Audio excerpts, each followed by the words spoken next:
ako zmenou je to, že pomaličky, ale isto úrad speje k tomu, že tu budú sedieť len počítačoví experti a občan bude s nima komunikovať len cez počítač. Tak to vnímate? Áno, tak to vnímam. A tak to aj vidím, lebo po tej zmene, ktorá tu nastala, ktorej sme sa aktívne zúčastnili, ako aj predseda VPN, vidím, že kolegovia medzi sebou namiesto toho, aby si sadli za stôl, tak ako my napríklad dvaja teraz, si posielajú maila z kancelárie do kancelárie.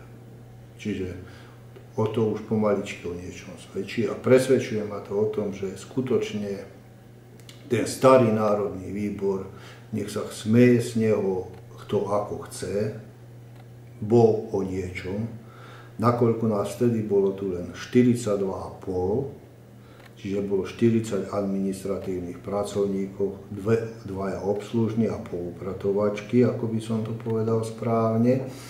A to vedenie malo prehľad o každom kríku, lebo to ráno stalo, prešlo si mestom a tak ďalej. Ešte do nedávna to dodržiaval pán Rizom, ale odtedy neviem, že by funkcionár chodil po meste a pozeral, kde sa čo robí, ako a hneď ako keď sa vrátil na úrad, vydal pokyny, že tam to nefunguje.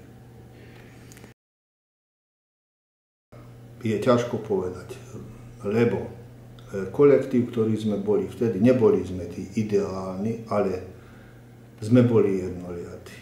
Ja to vidím, že dneska to sú odbory sami o sebe a tak ďalej.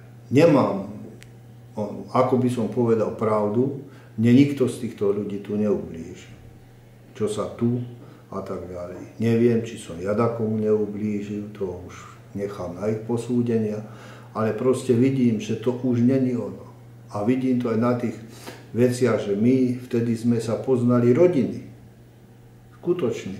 Ja som poznal manžela, manželku, deti sme poznali a tak ďalej. No a dneska sa mi už stáva, že ráno ani kolegyňu nepoznám, ktorá je tu, lebo vlastne prišla, je tu, robí, 2 mesiace už tu znovu nie je a tak ďalej, alebo je a nestretol som sa s ňou. Je to smutné.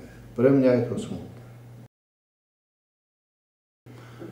To záleží od toho, koľko máte vy požiadavkov a čo sa pokazilo. Ono sa síce vraví, že údržbár je najlepší, keď celý deň by nemal čo robiť, lebo vtedy všetko funguje, ale to sa nemôže takto hovoriť. To sa hovorilo tak ironicky, že keď údržbára nevidí človek za celý deň, tak to je dôkaz toho, že všetko funguje.